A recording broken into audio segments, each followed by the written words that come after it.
ഒരുപക്ഷെ ഇന്ന് UDF-ന്റെ ഇന്ന് തന്നെ ഈ അൻവർ പറഞ്ഞതാണ്, അൻവർ വെച്ച ഉപാധികൾ അടുത്ത തെരഞ്ഞെടുപ്പിൽ UDF അധികാരത്തിൽ വരികയാണെങ്കിൽ ആഭ്യന്തര മന്ത്രി സ്ഥാനം കിട്ടണം, പിന്നെ വനം വകുപ്പ് കിട്ടണം, 2 മണ്ഡലങ്ങൾ വേണം, ഇത്യാദി നിലപാടുകൾ മുന്നോട്ട് വെച്ച് പ്രതിപക്ഷ നേതൃസ്ഥാനത്ത് നിന്ന് സജീവനെ മാറ്റണം, പ്രതിപക്ഷ നേതൃസ്ഥാനത്ത് നിന്ന് സതീശനെ മാറ്റണം എന്നടക്കമുള്ള കാര്യങ്ങൾ.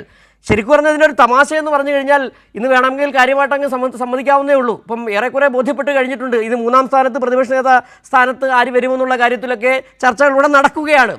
ഈ അധികാരത്തിൽ തന്നെ വരാൻ സാധ്യതയില്ലാത്ത ഒരു മുന്നണിക്ക് വളരെ കൃത്യമായി ഉറപ്പ് കൊടുത്തുകൊണ്ട് വേണമെങ്കിൽ പോകാം.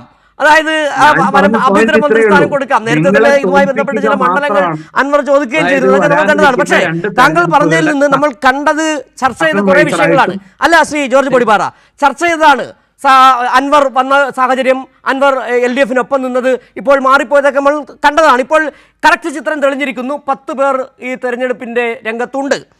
ഇവിടെ നമ്മൾ വിഷയം എന്ന് പറയുന്നത് എന്താണ്? ഒരു മൂർത്തമായ ഒരു തെരഞ്ഞെടുപ്പ് പ്രചാരണം, ഒരു രാഷ്ട്രീയ പ്രശ്നം. താങ്കൾ പറഞ്ഞ അന്തസ് എന്ന് പറയുന്നത് ആ അന്തസ്സില്ലായ്മ ഇവിടെ നടക്കുന്നുണ്ടെന്നാണ് മനസ്സിലാക്കാൻ കഴിഞ്ഞത്.